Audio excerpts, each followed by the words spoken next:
오늘 우리에게 주시는 하나님의 말씀은 사도행전 12장 6절부터 12절까지입니다. 헤롯이 잡아내려고 하는 그 전날 밤에 베드로가 두 군인 틈에서 두 쇠사슬에 매여 누워 자는데 파수꾼들이 문 밖에서 옥을 지키더니 호련히 주의 사자가 나타나매 옥중에 광채가 빛나며 또 베드로의 옆구리를 쳐 깨워 이르되 급히 일어나라 하니 쇠사슬이 그 손에서 벗어지더라. 천사가 이르되 띠를 띠고 신을 신으라 하거늘 베드로가 그대로 하니 천사가 또 이르되 겉옷을 입고 따라오라 한대 베드로가 나와서 따라갈새 천사가 하는 것이 생신 줄 알지 못하고 환상을 보는가 하니라. 이에 첫째와 둘째 파수를 지나 시내로 통한 쇠문에 이르니 문이 저절로 열리는지라 나와서 한 거리를 지나매 천사가 곧 떠나더라. 이에 베드로가 정신이 들어 이르되 내가 이제야 참으로 주께서 그의 천사를 보내어 나를 헤롯의 손과 유대 백성의 모든 기대에서 벗어나게 하신 줄 알겠노라 하여 깨닫고 마가라 하는 요한의 어머니 마리아의 집에 가니 여러 사람이 거기에 모여 기도하고 있더라. 아멘. 세계적인 가수 마이클 잭슨이 지난 6월 25일 급성 심장마비로 불과 50세의 나이에 세상을 떠났습니다. 5살의 어린 나이에 팝계에 입성해서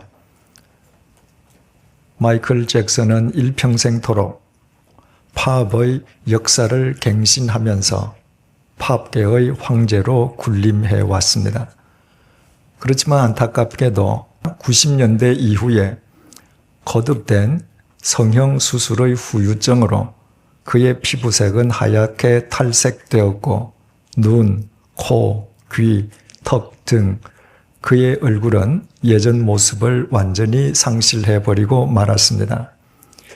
예전에 그의 얼굴은 호수처럼 그윽하고 다정한 눈빛에 언제나 미소가 띤 천진난만하면서도 복스러운 모습이었습니다. 그 모습을 기억하는 사람들은 왜 마이클 잭슨이 그처럼 성형수술을 계속 받아서 자신의 얼굴을 스스로 망가뜨려 버렸는지 이해하지 못합니다. 생전의 마이클 잭슨은 음악 전문 채널인 MTV에 출연해서 자신이 왜 그토록 성형수술에 집착했었는지 그 이유를 밝힌 적이 있었습니다. 나이가 들어가면서 자기 얼굴에 나타난 아버지의 얼굴을 지우기 위함이라고 했습니다. 마이클 잭슨은 1958년도에 클라리넷 연주가였던 어머니와 기타리스트였던 아버지 사이에서 9남매 중 5번째 아들로 태어났습니다. 아버지는 어린 시절부터 마이클 잭슨을 집에 가두고 가혹하게 음악 훈련만 시켰습니다. 단지 돈을 벌기 위해서 마이클의 형제와 친척들을 한데 모아 나이 어린 마이클을 잭슨 5라는 그룹 이름으로 데뷔시켰습니다. 잭슨 5의 성공적인 데뷔 이후에 마이클 잭슨은 솔로로 전향해서 세계 팝계의 황제로 군림했습니다. 비록 자기 자신의 음악적인 재능이 자기 아버지로부터 오긴 했지만 그러나 마이클 잭슨은 나이가 들어갈수록 아버지를 증오했습니다. 어린 자신을 집에 가두어 두고 혹독하게 음악 훈련만 시켰기 때문에 학교에도 갈 수 없었고 친구 한 명 사귈 수 없었던 탓에 아버지로 인해서 자신의 어린 시절을 몽땅 도둑 맞았다는 피해의식에서 벗어나지 못했기 때문입니다. 어린 시절의 마이클 잭슨에게 아버지는 아버지가 아니라 단지 돈을 벌기 위해서 자신을 도구로 사용하는 냉혹한 흥행사였을 뿐입니다. 그런데 자신의 나이가 들어가면서 자기의 얼굴에 아버지의 얼굴이 나타나기 시작한 것이었습니다. 그것은 마이클 잭슨으로서는 도저히 받아들일 수 없는 일이었습니다. 그래서 자기 얼굴에 나타난 아버지의 얼굴을 지우기 위해서 마이클 잭슨은 성형수술을 거듭했고 그 후유증으로 자기의 얼굴과 자기의 삶을 훼손하는 비극적인 결과를 초래하고 말았습니다. 만약 마이클 잭슨이 성형수술에 성공해서 자기 얼굴에서 아버지의 얼굴을 완벽하게 지워내었더라면 그것으로 마이클 잭슨과 아버지의 관계는 청산되는 것입니까? 그것으로 마이클 잭슨은 자기 아버지와는 아무 관련이 없는 존재가 되는 것이겠습니까? 결코 그렇지 않습니다.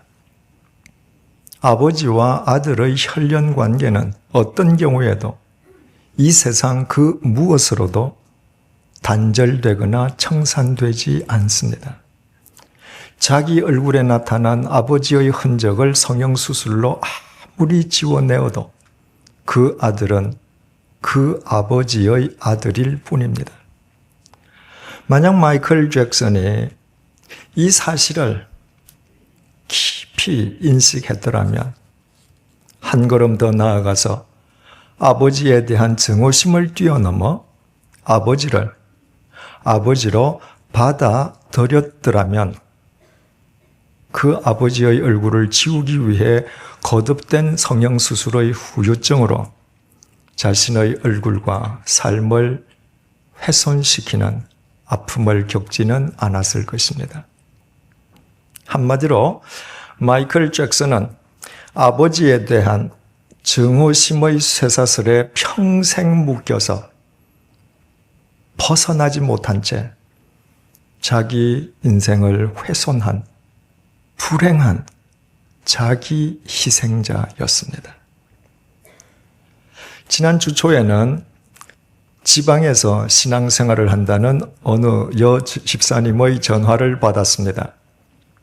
올해 나이 40세로 두 자녀를 둔 그 여 집사님은 결혼한 지 10년 동안 남편을 단 한 번도 사랑해 본 적도 없고 남편으로부터 사랑을 받아본 적도 없었다고 했습니다.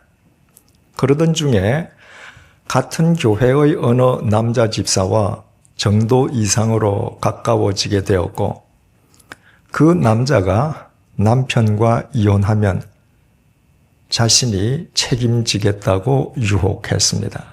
두 자식까지 책임지겠다고 했습니다. 그 말을 믿고 그 남자와 불륜의 관계까지 맺은 그 여집사님은 남편에게 이혼을 요구했습니다. 그러나 남편은 무슨 소리를 하느냐며 이런 지하에 거절했습니다. 남편은 자기 아내가 그 남자와 정도 이상 가깝다는 사실을 알고 있었지만 하지만 자신이 믿는 아내가 그 남자와 불륜을 저질렀으리라고는 상상도 하지 못하고 있었습니다. 자기 자신은 남편과 이혼해서 두 아이를 데리고 그 남자와 살고 싶은데 남편이 도무지 이혼에 응해주지 않기 때문에 주일 예배에 참석해도 말씀도 들리지 않고 일주일 내내 마음의 갈피를 잡을 수 없는 상태라고 했습니다. 그래서 어떻게 했으면 좋겠느냐는 것이 상담 내용이었습니다. 그분의 이야기를 다 들은 뒤에 그분과 저 사이에 이런 대화가 오갔습니다. 40세의 유부녀인 집사님을 그 남자가 자식까지 함께 데리고 살겠다면 그 남자 역시 유부남 아니겠습니까? 그렇습니다. 유부남이 자식이 2명 딸린 유부녀와 함께 살기 위해서는 먼저 자기 아내를 버리고 자기 자식을 버려야 할 터인데 그 남자가 그렇게 하겠다고 약속을 합니까? 물론입니다. 집사님과 살기 위해서 자기 아내를 버리고 자기 자식을 버리겠다는 그 남자의 말이 그의 진심이라고 믿어집니까? 자기 조강지처를 버리고 자기 자식을 버리는 그 남자가 설령 집사님하고 함께 산다고 해도 얼마나 오래 살겠습니까? 또 다른 여자가 나타나면 집사님을 차버리고 그 여자에게 달려가지 않겠습니까? 집사님을 책임지겠다는 그 말이 단지 집사님을 유혹하기 위한 감언이설이라고 생각해 본 적은 없습니까? 그 남자가 집사님에게만 그런 감언이설로 유혹을 던졌겠습니까? 그동안 그 남자가 그런 식으로 유혹했다 차버린 여자가 얼마나 많겠습니까? 자기 욕구를 위해서 남의 가정마저 서슴없이 파괴하려고 하는 사기꾼 같은 그 남자의 감언이설에 더 이상 속지 마십시오. 잠깐의 침묵 뒤에 그 여자 집사님이 이렇게 말했습니다. 사실 그 남자의 품행이 단정하지는 않습니다마는 그러나 저에게만은 예외일 것이라고 믿고 싶었습니다. 제가 다시 말씀드렸습니다. 집사님, 죄송한 말씀이지만 집사님은 교회에 다니는 교인이지 주님을 믿는 신자가 아닙니다.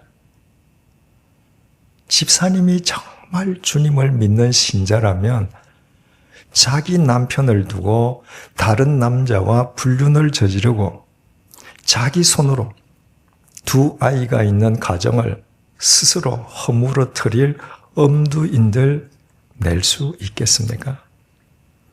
집사님의 남편은 집사님이 그 남자와 정도 이상 가까운 사이라는 것을 알고 있으면서도 집사님이 그 남자와 불륜을 저질렀으리라고는 상상조차 못한다고 하셨죠. 그것이야말로 집사님의 남편이 집사님을 자기 나름대로 사랑한다는 증거 아니겠습니까? 집사님은 결혼한 뒤에 남편을 한 번도 사랑해 본 적이 없었다면서요. 그 남자를 사랑했듯이 지금부터 남편을 진정으로 사랑해 보십시오. 그리고 그 나쁜 남자를 다시는 상종도 하지 않도록 당장 교회를 다른 교회로 옮기십시오. 그리고 제가 한 가지 방법을 제안해 드리겠습니다. 지금 그런 마음 상태로는 아무리 하나님의 말씀을 듣고 읽어도 귀에 들어오지 아니할 것인즉 노트에 성경을 쓰기 시작하십시오. 하나님께서는 우리에게 당신의 말씀을 주셨지만 카세트 테이프나 CD로 주신 것이 아니라 문자로 주셨습니다. 그래서 하나님의 말씀인 문자를 손으로 쓰면 눈으로 읽을 때보다 하나님의 사랑과 능력을 훨씬 더 깊이 체험하게 됩니다. 그 말씀의 빛을 쫓아 그동안의 잘못된 삶에서 돌아서십시오. 그 말씀의 빛 속에서 남편과 내 두 자식들이 하나님께서 주신 얼마나 귀한 존재인지를 깨닫고 진심으로 사랑하십시오. 지금까지 전혀 경험해보지 못한 행복을 누리게 될 것입니다. 그분이 흐느끼면서 제게 이렇게 반문했습니다. 정말 하나님의 말씀이 갈피를 잡지 못하는 제 마음을 사로잡아 주실까요? 분명히 사로잡아 주실 것입니다. 집사님이 쓰게 될 성경은 인간의 말이 아니라 살아계신 하나님의 말씀이기 때문입니다. 한번 해보시겠습니까? 계속 흐느끼면서 예라고 대답하는 그분을 위해서 제가 기도해 드렸습니다.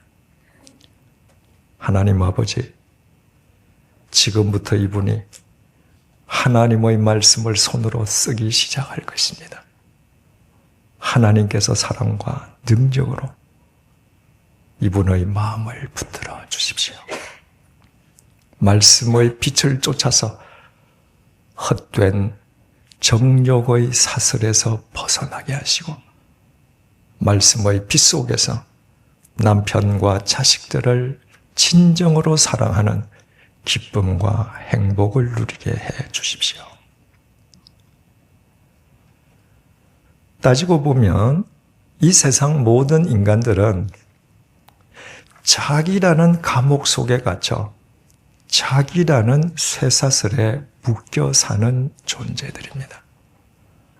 어떤 사람은 마이클 잭슨처럼 정오의 쇠사슬에, 어떤 사람은 지금 방금 말씀드린 그 여자처럼 정욕의 쇠사슬에, 또 어떤 사람은 자기 욕망의 쇠사슬에, 또 다른 사람은 자기 신념의 쇠사슬에 묶여 살고 있습니다. 겉으로 보면 모두 자유인처럼 보이지만 실제로는 전혀 자유인이 아닌 것입니다. 이런 관점에서 오늘의 본문은 우리에게 중요한 메시지를 전해주고 있습니다. 본문 6절을 보시겠습니다. 헤롯이 잡아내려고 하는 그 전날 밤에 베드로가 두 군인 틈에서 두 쇠사슬에 매여 누워 자는데 파수꾼들이 문 밖에서 옥을 지키더니 헤롯 아그리빠가 베드로를 참수형에 처하기 전날 밤이었습니다. 그날 밤 베드로는 양손이 쇠사슬에 묶인 채 감옥에 갇혀 있었습니다. 그 베드로와 우리 사이에 차이가 있다면 우리는 자기라는 감옥 속에서 눈에 보이지 않는 자기라는 쇠사슬에 묶여 있지만 베드로는 눈에 보이는 벽돌 감옥 속에서 눈에 보이는 쇠사슬에 묶여 있습니다.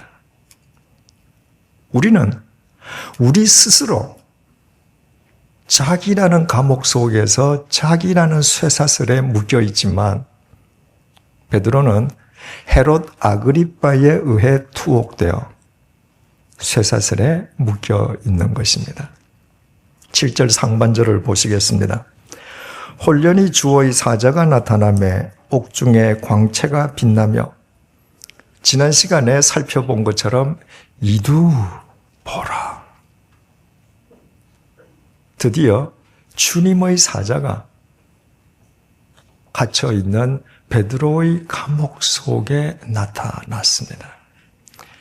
감옥 속에 갇혀있는 베드로를 위한 주님의 구원의 역사가 시작된 것입니다.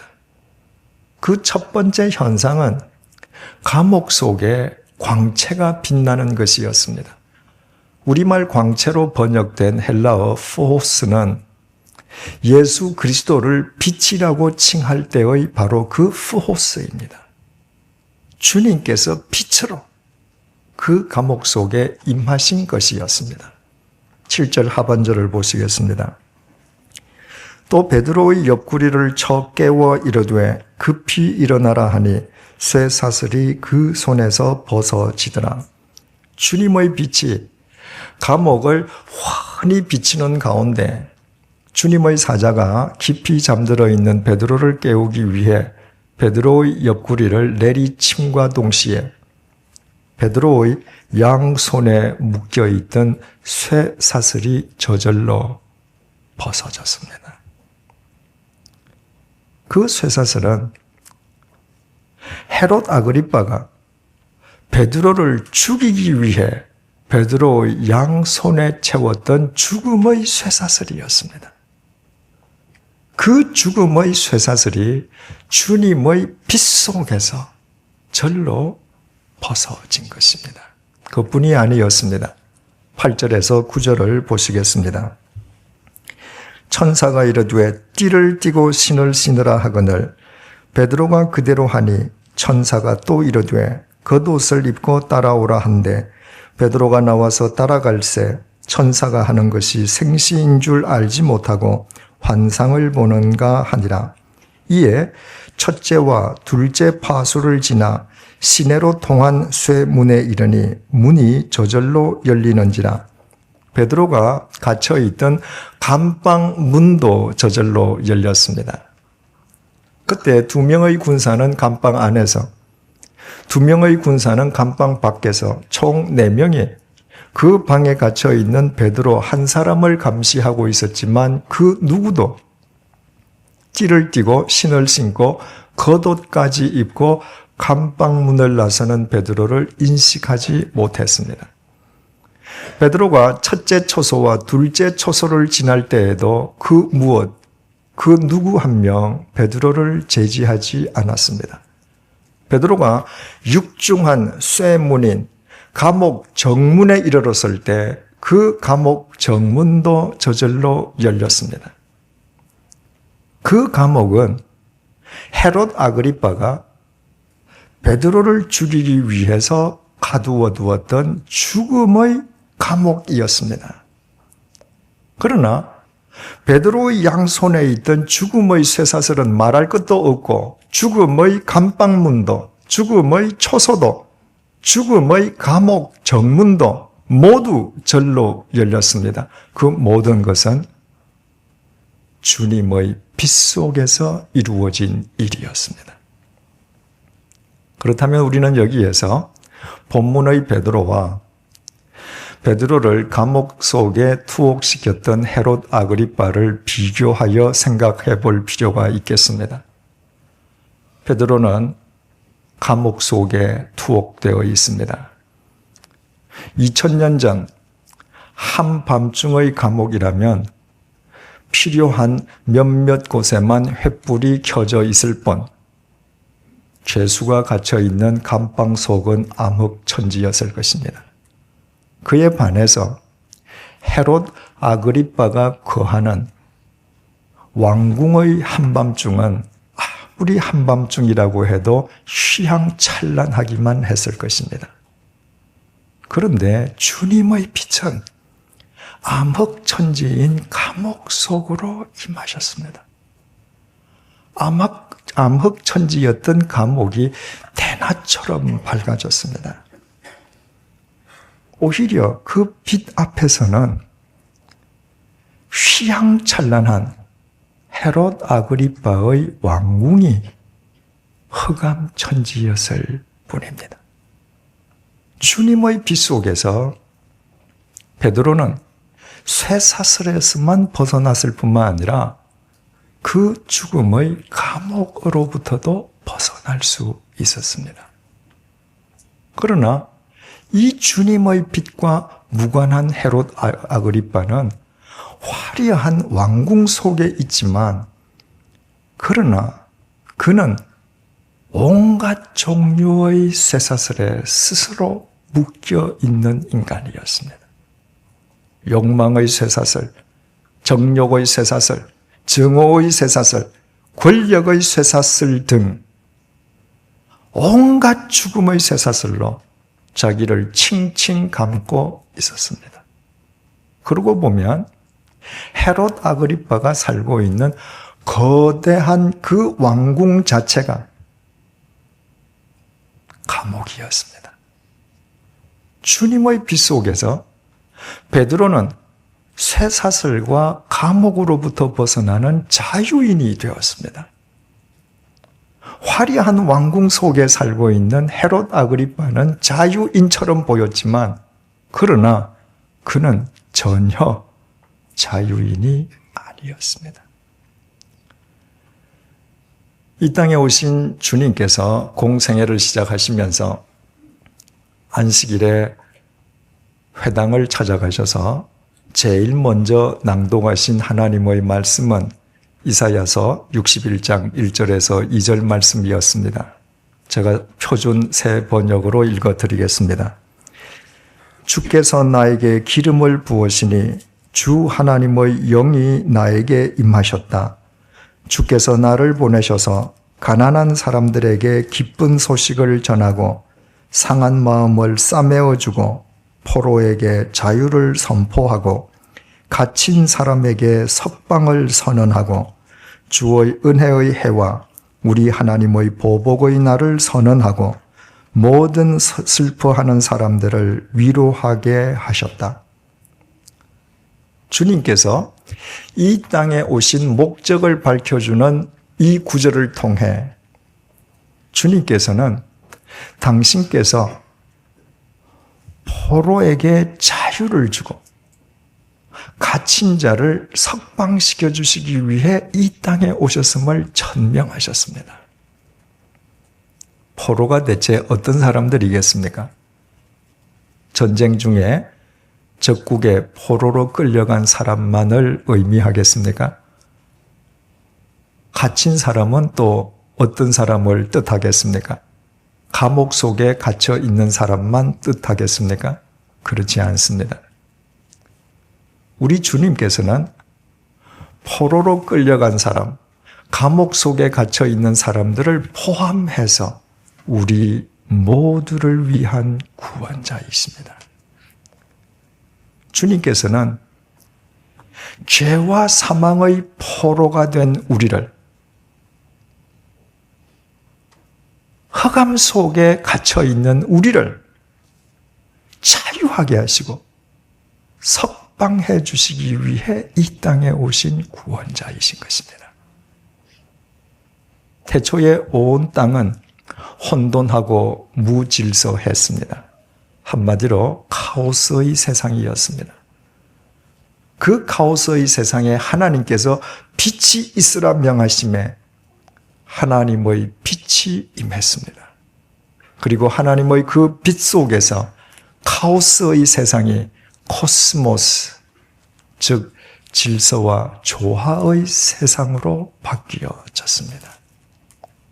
하나님의 빛 속에서 혼란의 감옥에 갇혀 무질서의 쇠사슬에 묶여있던 이 세상이 질서와 조화의 세상으로 바뀌어진 것이었습니다. 하나님의 빛이 생명의 빛이기 때문입니다. 이사야 선지자는 이 땅에 오신 예수 그리스도를 두고 이렇게 예언했습니다. 이사야서 9장 1절에서 2절 말씀입니다. 전에 고통받던 자들에게는 흑암이 없으리로다. 옛적에는 여호와께서 스불론 땅과 납달리 땅이 멸시를 당하게 하셨더니 후에는 해변길과 요단 저쪽 이방의 갈릴리를 영화롭게 하셨느니라. 흑암에 행하던 백성이 큰 빛을 보고 사망의 그늘진 땅에 거주하던 자에게 빛이 비치도다.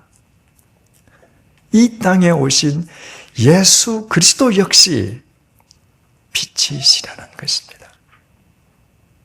혼란과 무질서로 인한 흑암의 쇠사슬을 끊어버리는 진리의 빛이시요 죄와 사망의 감옥에 갇혀 있는 자들을 해방시켜 주시는 생명의 빛이시라는 것입니다. 바울은 본래 진리를 짓밟고 주님을 대적하던 어둠의 자식이었지 않습니까? 철저하게 자기라는 감옥 속에 갇혀서 자기 신념의 쇠사슬에 꽁꽁 매여 사는 어둠의 자식이었습니다. 그 어둠의 자식에게 예수 그리스도께서 진리의 빛으로 생명의 빛으로 임하셨습니다. 바울은 그 빛 속에서 자기라는 감옥으로부터 흑암의 쇠사슬로부터 자유를 얻을 수 있었습니다. 그 자유 속에서 바울은 일평생토록 진리의 사람으로 살았습니다. 세상의 빛은 우리의 외적 상태만을 비춰줄 뿐입니다. 오직 진리와 생명이신 주님의 빛만이 우리의 내적 상태까지 비춰줍니다. 단지 비춰줄 뿐만 아니라 혼란과 무질서, 죄와 어둠으로 가득 찬 우리의 마음을 치유해서 우리로 하여금 자기라는 감옥, 자기라는 쇠사슬로부터 자유할 수 있도록 우리를 도와주십니다. 주님은 생명의 빛이시요 진리의 빛이시기 때문입니다.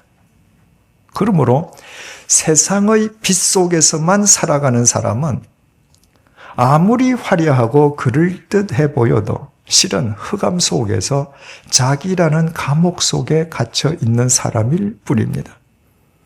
가장 큰 불행은 주님의 빛을 알지 못하는 사람이 자기라는 감옥, 자기라는 쇠사슬에 갇히고 매여 살면서도 자기 자신이 자유인이라고 착각하는 것입니다. 그 사람은 살아있는 것처럼 보이지만 죽은 사람과 다를 바가 전혀 없습니다. 사랑하는 교우 여러분, 일평생토록 아버지에 대한 증오의 쇠사슬에 묶여서 자신의 얼굴과 자신의 삶을 훼손했던 마이클 잭슨이 남의 이야기가 아니지 않습니까? 헛된 정욕의 쇠사슬에 묶여서 자기 손으로 자기 가정을 허물어뜨리려고 했던 서두에 언급한 그 여자가 남의 이야기가 아니지 않습니까? 화려한 왕궁 속에서 마치 자유인인 것처럼 보이지만 흑암 속에 자기라는 감옥, 자기라는 쇠사슬에 매여 있는 헤롯 아그리빠가 바로 우리들의 모습 아닙니까? 우리는 모두 자기라는 감옥 속에 갇힌 채 욕망의 쇠사슬, 정욕의 쇠사슬, 증오의 쇠사슬, 이기심의 쇠사슬, 불안의 쇠사슬, 두려움의 쇠사슬, 신념의 쇠사슬, 이념의 쇠사슬, 돈의 쇠사슬, 권력의 쇠사슬 등 온갖 종류의 죽음의 쇠사슬에 매여 살고 있지 않습니까? 오직 그 쇠사슬로부터 벗어날 수 있는 길은 하나, 진리와 생명이신 예수 그리스도의 빛 속에 살아가는 것입니다. 이제 우리 모두 주일에 교회에만 다니는 교인의 삶에 마침표를 찍으십시다. 이제부터 우리 모두 주님을 온전히 우리 주인으로 모시고 매사에 주님을 온전히 믿는 신자들이 되십시다. 오직 말씀과 기도를 통해 예수 그리스도의 진리의 빛, 생명의 빛 속에서 살아가십시다. 그때 주님의 빛 속에서 죽음의 쇠사슬과 죽음의 감옥에서부터 자유를 얻었던 베드로처럼 우리 역시 주님의 빛 속에서 자기라는 감옥과 쇠사슬로부터 자유를 얻게 될 것입니다. 그 자유 속에서만 우리는 진리를 쫓을 수 있고, 그 자유 속에서만 우리는 정의를 행할 수 있고, 그 자유 속에서만 우리는 사랑을 실천할 수 있습니다. 주님의 빛 속에서는 반드시 그 자유를 얻을 수 있습니다. 주님께서 이 땅에 오신 목적이 포로에게 자유를 주시고 갇힌 자를 석방해 주시기 위함이기 때문입니다. 기도하시겠습니다. 너희가 내 말에 거하면 참으로 내 제자가 되고 너희가 진리를 알지니 진리가 너희를 자유롭게 하리라. 주님, 이제 형식적인 교인의 삶에 마침표를 찍고 진리를 아는 참된 신자로 살기를 원합니다. 오직 주님의 말씀 속에서 진리와 생명의 빛을 쫓아 살아가도록 도와주십시오. 진리의 빛 속에서 자기라는 감옥으로부터 벗어나도록 도와주십시오. 생명의 빛 속에서 죄와 사망의 쇠사슬로부터 석방되게 도와주십시오. 그 빛 속에서 우리 자신을 얽매고 있던 온갖 종류의 쇠사슬로부터 자유를 얻게 도와주십시오. 그 자유 속에서 진리와 정의를 쫓고 사랑을 실천하는 참 자유인의 기쁨을 누리게 도와주십시오. 포로에게 자유를 주시고 갇힌 사람을 석방해 주시기 위해 이 땅에 오신 예수 그리스도의 이름으로 기도드립니다. 아멘.